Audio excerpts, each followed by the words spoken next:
ಎಲ್ರಿಗೂ ನಮಸ್ಕಾರ. ನಾವು ನಿನ್ನೆ ದಿನ ಮನೋವಿಜ್ಞಾನದ ಪರಿಚಯವನ್ನು ನೋಡ್ಕೊಂಡ್ವಿ. ಅದರೊಳಗೆ ಅದರ ವಾಕ್ಯಗಳೇನಂತ ನೋಡ್ಕೊಂಡ್ವಿ ಮತ್ತು ಮನೋವಿಜ್ಞಾನದ ಬೆಳವಣಿಗೆ ಅಂತ ಆಯಾಮಗಳನ್ನು ನೋಡ್ಕೊಂಡ್ವಿ. ನಾವು ಇವತ್ತಿನ ಕ್ಲಾಸ್ ಒಳಗೆ ಅದರ ಮನೋವಿಜ್ಞಾನದ ಮೈಲುಗಲ್ಲುಗಳ ಬಗ್ಗೆ, ಅಂದರೆ ಯಾವ್ಯಾವ ಇಸ್ವಿಯೊಳಗೆ ಯಾವ್ಯಾವ ರೀತಿ ಅದು ಬೆಳವಣಿಗೆ ಆಗ್ತಾ ಬಂತು ಅನ್ನೋದನ್ನು ನೋಡೋಣಂತ. ಒಂದನೇ ದಿನ ಅಂದರೆ 1879 ಜರ್ಮನಿಯಲ್ಲಿ ಜರ್ಮನಿಯ ಲಿಫ್ಜಿಗ್ ಎಂಬಲ್ಲಿ ಮೊಟ್ಟ ಮೊದಲ ಪ್ರಯೋಗಶಾಲೆಯನ್ನು ವಿಲಿಯಂ ವೂಂಟ್ ಅವರು ಸ್ಥಾಪನೆ ಮಾಡಿದರು. ಏನ್ರಿ 1879ರಲ್ಲಿ ವಿಲಿಯಂ ವೂಂಟ್ ಅವರು ಜರ್ಮನಿಯ ಲಿಫ್ಜಿಗ್ ಎಂಬಲ್ಲಿ ಮೊಟ್ಟ ಮೊದಲ ಪ್ರಯೋಗಶಾಲೆಯನ್ನು ಪ್ರಾರಂಭ ಮಾಡಿದ್ರ. ಇನ್ನು 1890 ವಿಲಿಯಂ ಜೇಮ್ಸ್ ಮನೋವಿಜ್ಞಾನದ ತತ್ವಗಳು ಎಂಬ ಪುಸ್ತಕವನ್ನು ಬರೆದರು.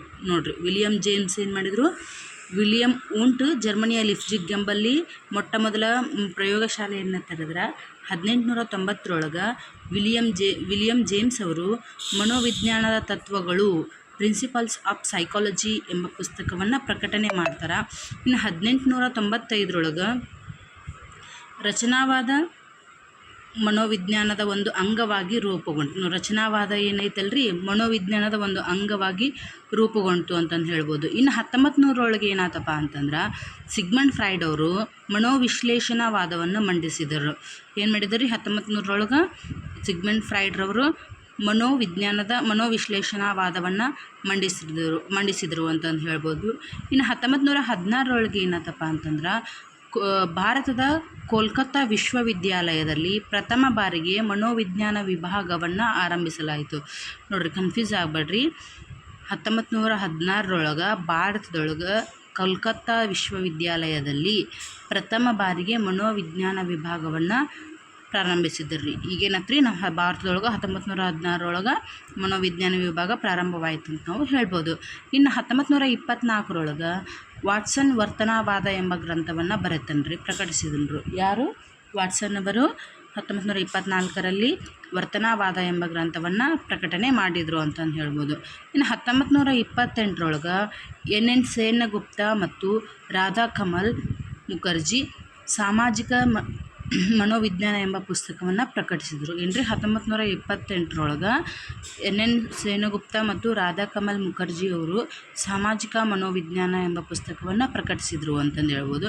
ಇನ್ನು 1951 ಮಾನವತಾವಾದಿಯಾದಂಥ ಕಾರ್ಲ್ ರೋಜರ್ಸ್ ಅವರು ಕಕ್ಷಿ ಕೇಂದ್ರಿತ ಚಿಕಿತ್ಸಾ ವಿಧಾನವನ್ನು ಪ್ರಕಟಿಸಿದರು ಅಂತಂದು ಹೇಳ್ಬೋದು ರೀ. ನೋಡಿರಿ, ಇವು ಮೈಲುಗಲ್ಲುಗಳು ಇಂಪಾರ್ಟೆಂಟ್ ಆಗ್ತವೆ. ಇವನ್ನ ಸ್ವಲ್ಪ ಸರಿಯಾಗಿ ನೋಡ್ಕೊರಿ. ಇನ್ನು ಮನೋವಿಜ್ಞಾನದ ಕ್ಷೇತ್ರಗಳು ಅಥವಾ ಶಾಖೆಗಳು ಅನ್ನೋದನ್ನು ನೋಡೋಣ. ನೋಡಿರಿ, ಈ ಮನೋವಿಜ್ಞಾನದ ಕ್ಷೇತ್ರಗಳು ಒಳಗೆ 2 ವಿಧಗಳದವ್ರು. ಒಂದು ಶುದ್ಧ ಮನೋವಿಜ್ಞಾನ ಮತ್ತು ಅನ್ವಯಿಕ ಮನೋವಿಜ್ಞಾನ ಅಂತಂದು ಹೇಳಿ ನಾವು ನೋಡ್ಬೋದು ರೀ. ನೋಡಿರಿ, ಏನಿದು ಶುದ್ಧ ಮನೋವಿಜ್ಞಾನ ಅಂತಂದ್ರೆ ಮನೋವಿಜ್ಞಾನ ರೂಪುಗೊಂಡ ಬಗೆ ಹೇಗೆ ಮತ್ತು ಯಾವ ನಿಯಮಗಳನ್ನು ತತ್ವಗಳನ್ನು ರಚಿಸುವುದು ಹೇಗೆ ಅಂತಂದು ಅಧ್ಯಯನ ಮಾಡೋದೇನೈತಲ್ಲ, ಅದು ಶುದ್ಧ ಮನೋವಿಜ್ಞಾನ ರೀ. ಇನ್ನು ಅನ್ವಯಿಕ ಮನೋವಿಜ್ಞಾನ ಅಂದ್ರೆ ಶುದ್ಧ ಮನೋವಿಜ್ಞಾನ ಏನು ಹೇಳುತ್ತಲ್ರಿ, ಅದನ್ನು ಯಥಾವತ್ತವಾಗಿ ಫಾಲೋ ಮಾಡುತ್ತಾ ಅದನ್ನು ಅನ್ವಯಿಕ ಮನೋವಿಜ್ಞಾನ ಅಂತಂದು ಅನ್ವಯ ಮಾಡುತ್ತಾ. ಯಾವುದು? ಶುದ್ಧ ಮನೋವಿಜ್ಞಾನವನ್ನು ಅನ್ವಯಿಕ ಮನೋವಿಜ್ಞಾನ ಐತಲ್ಲ, ಅನ್ವಯ ಮಾಡ್ಕೊಳ್ತೈತಿ ಅಂತ ನಾವು ಹೇಳ್ಬೋದು. ಈಗ ಒಂದೊಂದಾಗಿ ಅವ್ನು ನೋಡೋಣಂತ್ರಿ. ಇವು ಶುದ್ಧ ಮನೋವಿಜ್ಞಾನದೊಳಗೆ ಮೊದಲನೇದಾಗಿ ಸಾಮಾನ್ಯ ಮನೋವಿಜ್ಞಾನ ಅಂತಂದು ಹೇಳಿ. ಏನಿದೆ ಸಾಮಾನ್ಯ ಮನೋವಿಜ್ಞಾನ ಅಂತಂದ್ರೆ ಮಾನವನ ಮೂಲಭೂತ ತತ್ವಗಳನ್ನು ಮತ್ತು ಸಿದ್ಧಾಂತಗಳನ್ನು ಅಧ್ಯಯನ ಮಾಡುತ್ತಾ. ಹೆಂಗಂದ್ರೆ ಮೂಲಭೂತ ತತ್ವ ಮತ್ತು ಸಿದ್ಧಾಂತ ಏನಂತಂದ್ರೆ ಮಾನವನ ಚಟುವಟಿಕೆಗಳಾಗಿರುವಂತಹ ಅವು ಅವಧಾನ ಆಗಿರ್ಬೋದು, ಅಭಿಪ್ರೇರಣೆ ಆಗಿರ್ಬೋದು, ಪ್ರತ್ಯಕ್ಷಾನುಭವ ಆಗಿರ್ಬೋದು, ಪ್ರೇರಣೆ ಆಗಿರ್ಬೋದು, ಬುದ್ಧಿಶಕ್ತಿ ಆಗಿರ್ಬೋದು, ಕಲಿಕೆ ಆಗಿರ್ಬೋದು, ಸ್ಮೃತಿ ಆಗಿರ್ಬೋದು, ವಿಸ್ಮೃತಿ ಆಗಿರ್ಬೋದು, ಇವುಗಳನ್ನೆಲ್ಲ ಏನೈತಂದ್ರೆ ಸಾಮಾನ್ಯ ಮನೋವಿಜ್ಞಾನ ಹೇಳ್ತೈತಿ ಅಂತ ನಾವು ಅಧ್ಯಯನ ಮಾಡ್ತೈತಿ ಅಂತ ನಾವು ಹೇಳ್ಬೋದು ರೀ. ಏನ್ರಿ? ಸಾಮಾನ್ಯ ಮನೋವಿಜ್ಞಾನ ಅಂದ್ರೆ ಒಂದು ಅರ್ಥ ಏನು ಮಾಡ್ಕೋಬೇಕಂದ್ರೆ ಮಾನವನ ಮೂಲಭೂತ ತತ್ವಗಳ ಮತ್ತು ಸಿದ್ಧಾಂತಗಳನ್ನು ಇದು ಅಧ್ಯಯನ ಮಾಡ್ತೈತಿ ಅಂತ ನಾವು ಹೇಳ್ಬೋದು ರೀ. ಇನ್ನು ವಿಕಾಸ ಮನೋವಿಜ್ಞಾನ ಏನು ಹೇಳುತ್ತಪ್ಪ ಅಂತಂದ್ರೆ ನೋಡ್ರಿ, ವಿಕಾಸ ಅನ್ನೋ ಪದನ ಹೇಳ್ತೈತಿ. ನೋಡ್ರಿ, ಏನಂದ್ರೆ ವ್ಯಕ್ತಿಯೊಳಗೆ ಕಂಡುಬರುವಂತಹ ಗುಣಾತ್ಮಕ ಮತ್ತು ಪರಿಮಾಣಾತ್ಮಕ ಬದಲಾವಣೆ ಏನಂದ್ರೆ ವಿಕಾಸ ಅಂತ ನಾವು ಹೇಳ್ಬೋದು ರೀ. ಏನು ವಿಕಾಸ ಅಂದ್ರೆ ವ್ಯಕ್ತಿಯೊಳಗೆ ಏನೇನು ಪರಿಣಾಮಗಳು ಏನೇನು ಬದಲಾವಣೆಗಳಾಗ್ತವು ಅಂದರೆ ಜ್ಞಾನಾತ್ಮಕ ಬದಲಾವಣೆಗಳಾಗಿರ್ಬೋದು, ಬೌದ್ಧಿಕ ಬದಲಾವಣೆ ಆಗಿರ್ಬೋದು, ದೈಹಿಕವಾಗಿರ್ಬೋದು, ಭಾವನಾತ್ಮಕವಾಗಿರ್ಬೋದು, ಭಾಷಾ ವಿಕಾಸವಾಗಿರ್ಬೋದು. ಇವುಗಳೆಲ್ಲ ಏನಂದ್ರೆ ಈ ಎಲ್ಲ ಬದಲಾವಣೆಗಳನ್ನೇನಂದ್ರೆ ಈ ವಿಕಾಸ ಮನೋವಿಜ್ಞಾನದೊಳಗೆ ನಾವು ಅಧ್ಯಯನ ಮಾಡ್ತೀವಿ ಅಂತಂದು ಹೇಳ್ಬೋದು ರೀ. ಇನ್ನು ಸಾಮಾಜಿಕ ಮನೋವಿಜ್ಞಾನ ಅಂತಂದು ಬರುತ್ತೆ ರೀ. ನೋಡಿರಿ, ಅರಿಸ್ಟಾಟಲ್ ಅವ್ರು ಹೇಳ್ತಾರೆ, man is a social animal ಅಂತಂದು ಹೇಳ್ತಾರೆ. ಏನಂದ್ರೆ ವ್ಯಕ್ತಿ ಮತ್ತು ವ್ಯಕ್ತಿಗಳ ನಡುವಿನ ಅಥವಾ ಗುಂಪಿನ ನಡುವಿನ ಸಂಬಂಧವನ್ನು ಏನ್ರಿ ವ್ಯಕ್ತಿಗಳ ನಡುವಿನ ಮತ್ತು ಗುಂಪುಗಳ ನಡುವಿನ ಸಂಬಂಧವನ್ನು ಅರ್ಥ ಮಾಡಿಕೊಳ್ಳುವುದು ಏನಂದ್ರೆ ಸಾಮಾಜಿಕ ಮನೋವಿಜ್ಞಾನ ಅಂತಂದು ಹೇಳ್ಬೋದು ರೀ. ಈ ಸಾಮಾಜಿಕ ಮನೋವಿಜ್ಞಾನದೊಳಗೆ ಏನೇನು ಬರ್ತಾವೆ ಅಂದರೆ ಒಬ್ಬ ವ್ಯಕ್ತಿಗಳ ಸ್ಪರ್ಧೆ ಉಂಟಾಗ್ಬೋದು, ಮತ್ತು ಇಲ್ಲಿಕಂದ್ರೆ ವ್ಯಕ್ತಿಗಳ ನಡುವೆ ಉಂಟಾಗುವ ಹೊಂದಾಣಿಕೆ ಆಗಿರ್ಬೋದು. ಇವೆಲ್ಲ ಮನೋಭಾವನೆಗಳನ್ನು ಎಲ್ಲಿ ಕಂಡುಬರ್ತಾವೆ ಅಂದ್ರೆ ಸಾಮಾಜಿಕ ಮನೋವಿಜ್ಞಾನ ಅಂತಂದು ಹೇಳ್ಬೋದು ರೀ. ಇನ್ನು ಅಪಸಾಮಾನ್ಯ ಮನೋವಿಜ್ಞಾನ ನೋಡಿರಿ, ಅದ್ರ ಅರ್ಥನ ಹೇಳುತ್ತೆ ನೋಡಿರಿ. ಏನಂದ್ರೆ ಸಾಮಾನ್ಯ ವರ್ತನೆಗಿಂತ ಭಿನ್ನವಾದ ವರ್ತನೆ ಅಂದರೆ ಒಬ್ಬ ಮನುಷ್ಯನಿಗೆ ಇರುವಂತಹ ವರ್ತನೆಗಳು ಏನಿರ್ತಾವಲ್ಲ ಅವುಗಳಿಗಿಂತ ಭಿನ್ನವಾದ ವರ್ತನೆಯನ್ನು ಯಾರು ಹೊಂದಿರ್ತಾರಲ್ಲ ಅದಕ್ಕೆ ಅಪಸಾಮಾನ್ಯ ವರ್ತನೆ ಅಂತಂದು ಹೇಳ್ಬೋದು ರೀ. ಇನ್ನು ಈ ಅಪಸಾಮಾನ್ಯ ಮನೋವಿಜ್ಞಾನದೊಳಗೆ 3 ಥರ ಬರ್ತಾವೆ ರೀ. ಮನೋಬೇನೆ, ಮನೋವಿಕೃತಿ ಮತ್ತು ಮನೋದೈಹಿಕ ಬೇನೆಗಳು ಅಂತಂದು ಹೇಳಿ. ಏನಿದು ಮನೋಬೇನೆ ಅಂತಂದ್ರೆ ನಮ್ಮ ದೈನಂದಿನ ಸಮಸ್ಯೆಗಳನ್ನು ಬಗೆಹರಿಸ್ಕೊಳ್ಳೋಕೆ ಆಗುಲ್ಲಲ್ರಿ, ಅವಕ್ಕೇನಂದ್ರೆ ಮನೋಬೇನೆ ಅಂತಂದು ಹೇಳ್ತೀವಿ ರೀ. ಯಾವ್ಯಾವಂದ್ರೆ ಅತಿ ಭೀತಿ ಆಗೋದು ಅಥವಾ ಭಯ ಉಂಟಾಗೋದು ಅವಕ್ಕೆಲ್ಲ ಏನಂದ್ರೆ ಮನೋಬೇನೆ ಅಂತಂದು ಹೇಳ್ತೀವಿ ರೀ. ಇನ್ನು ಎರಡನೇದೇನಂದ್ರೆ ಇನ್ನು ಮನೋವಿಕೃತಿ ಅಂತಂದು ಬರುತ್ತೆ ರೀ. ಏನಪ್ಪ ಅಂದ್ರೆ ವಾಸ್ತವದ ಜೊತೆಗೆ ಸಂಪರ್ಕ ಕಳ್ಕೊಳ್ಳೋದು ರೀ. ಅಂದ್ರೆ ನಡೆನುಡಿಗಳಲ್ಲಿ ವೈಪರೀತ್ಯ ಕಂಡು ಬರ್ತೈತಿ, ಅವ್ರಿಗೆ ಭ್ರಮೆ ಇರ್ತೈತಿ. ಏನಂದ್ರೆ ಅವ್ರಿಗೆ ಯಾರ ಮೇಲೂ ಇದಿರಂಗಿಲ್ಲ, ಕಲ್ಪಿತ ಅಂದ್ರೆ ತಮ್ಮದೇ ಲೋಕದೊಳಗೆ ಇರ್ತಾರೆ. ಅವ್ರಿಗೇನಂದ್ರೆ ಮನೋವಿಕೃತಿ ಅಂತ ನಾವು ಹೇಳ್ತೀವಿ ರೀ. ಇನ್ನು 3ನೇದ್ದು ಏನಂದ್ರೆ ಮನೋದೈಹಿಕ ಬೇನೆಗಳು. ಏನಪ್ಪ ಅಂತಂದ್ರೆ ಮಾನಸಿಕ ಅಂಶಗಳು ಏನಿರ್ತಾವಲ್ಲ ಅವು ದೇಹದ ಮೇಲೆ ಪ್ರಭಾವ ಬೀರ್ತಾವೆ. ಸೊ ಅದನ್ನೇನಂದ್ರೆ ಮನೋದೈಹಿಕ ಬೇನೆಗಳು ಅಂತ ನಾವು ಹೇಳ್ಬೋದು ನೋಡಿರಿ. ಇದು ಇಂಪಾರ್ಟೆಂಟ್ ನೋಡಿರಿ. ಅಪಸಾಮಾನ್ಯ ಮನೋವಿಜ್ಞಾನದೊಳಗೆ ಮನೋಬೇನೆ, ಮನೋವಿಕೃತಿ, ಮನೋದೈಹಿಕ ಬೇನೆಗಳು ಕಂಡುಬರ್ತಾವೆ ರೀ. ಇನ್ನು ಪ್ರಾಣಿ ಮನೋವಿಜ್ಞಾನ ಅಂತ ಏನಿದು? ಯಾವುದೇ ಪ್ರಯೋಗವನ್ನು ಮಾಡುವಾಗ ಏನಂದ್ರೆ ಮೊದಲು ಏನು ಮಾಡ್ತಾರೆ ಅಂದ್ರೆ ಪ್ರಾಣಿ ಮೇಲೆ ಪ್ರಯೋಗ ಮಾಡ್ತಾರೆ ನೋಡಿರಿ. ಹೌದನೇ ಇಲ್ಲರಿ? ಯಾಕಂದ್ರೆ ಪ್ರಾಣಿ ಅದು ಸತ್ರು ವಾಪಸ್ ನಡೀತದೆ ಅನ್ನೋದೇನರ ಕಾರಣ ಇರ್ಬೋದು ಆ್ಯಕ್ಚುಲಿ.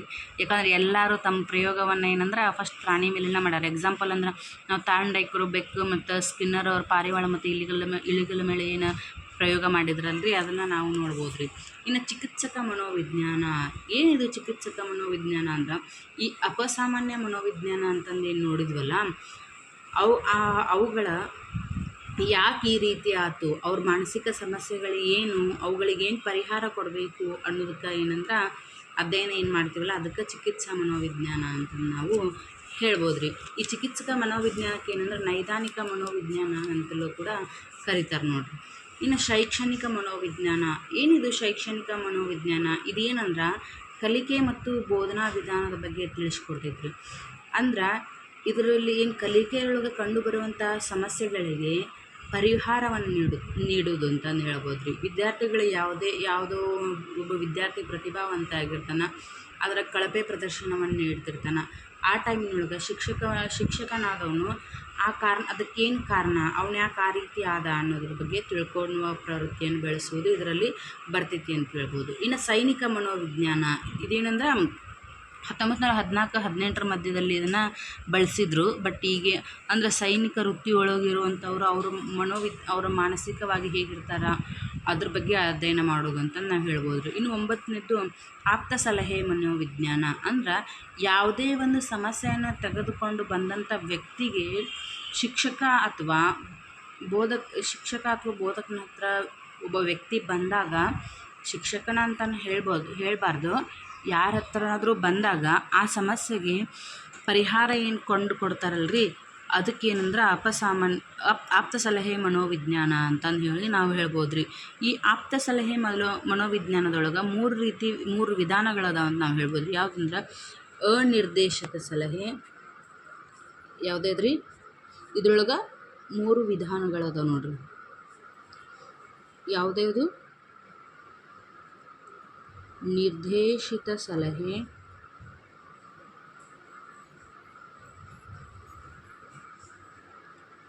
ಅನಿರ್ದೇಶಿತ ಸಲಹೆ, ಮೂರನೇದ್ದು ಸಮ್ಮಿಶ್ರ ಸಲಹೆ. ಏನ್ರಿ ಇದು ನಿರ್ದೇಶಿತ ಸಲಹೆ ಅಂತಂದ್ರೆ, ಈಗ ನಾನು ಒಂದು ಶಿಕ್ಷಕ ಅಂತಂದು ತಿಳ್ಕೊಂಡು ಯಾವುದೋ ಒಬ್ಬ ವ್ಯಕ್ತಿ ಒಂದು ಸಮಸ್ಯೆಯನ್ನು ತೊಗೊಂಬರ್ತಾನೆ.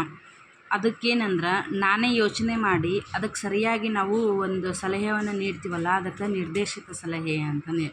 ಅನಿರ್ದೇಶಿತ ಸಲಹೆ ಅಂದ್ರೆ, ಇನ್ನು ಅನಿರ್ದೇಶಿತ ಸಲಹೆ ಅಂತಂದ್ರೆ, ಈಗ ಒಬ್ಬ ವ್ಯಕ್ತಿ ಏನು ಸಮಸ್ಯೆ ತೊಗೊಂಡು ಏನು ಹೋಗಿರ್ತಾನಲ್ಲ, ಶಿಕ್ಷಕ ಅಥವಾ ಒಬ್ಬ ಯಾವ್ದಾರ ಬೋಧಕನ ಹತ್ರ ಹೋಗಿ ಅವನ ಸಮಸ್ಯೆ ಹೇಳ್ಕೊಬೇಕಾದ್ರೆ ಅದಕ್ಕೆ ಅವಾಗ ಪರಿಹಾರಕ್ಕೆ ತೊಗೊಳ್ಕೊಳಕ್ಕೆ ನಿರ್ಧಾರ ತೊಗೊಳಕ್ಕೆ ಆಗಂಗಿಲ್ಲ, ಸ್ವಲ್ಪ ಸಮಯ ತೊಗೊತಾನ. ಅದಕ್ಕೇನಂದ್ರೆ ಅನಿರ್ದೇಶಿತ ಸಲಹೆ ಅಂತಂದು ಹೇಳ್ತಾರೆ. ಇನ್ನು ಸಮ್ಮಿಶ್ರ ಸಲಹೆ ಅಂತಂದ್ರೆ, ಈಗ ಆ ವ್ಯಕ್ತಿಗೆ ಆ ವಿಷಯ ಗೊತ್ತಿಲ್ಲಪ್ಪ ಅಂತಂದ್ರೆ, ಗೊತ್ತಿಲ್ಲ ಅಂತ ಹೇಳೋದು, ಗೊತ್ತಿಲ್ಲ ಅನ್ನೋದನ್ನ ಏನು ಹೇಳ್ತಾನಲ್ಲ ಅದು ಅನಿರ್ದೇಶಿತ ಸಲಹೆ ಆಗುತ್ತೆ. ಗೊತ್ತೈತಿ ಅನ್ನೋದು ನಿರ್ದೇಶಿತ ಸಲಹೆ ಆದ್ರೆ, ಗೊತ್ತಿರಂಗಿಲ್ಲಲ್ಲ ಅದಕ್ಕೆ ಅನಿರ್ದೇಶಿತ ಸಲಹೆ ಅಂತಾರೆ. ಸಮ್ಮಿಶ್ರ ಅಂದ್ರೆ ಗೊತ್ತಿರದೇ ಇರೋ ಕಾರಣ ಅವನು ಇನ್ನೊಬ್ಬರ ಹತ್ರ ಕೇಳಿಕೊಂಡು ಅದಕ್ಕೆ ಸಮಸ್ಯೆಗೆ ಪರಿಹಾರವನ್ನು ಕೊಡ್ತಾನೆ.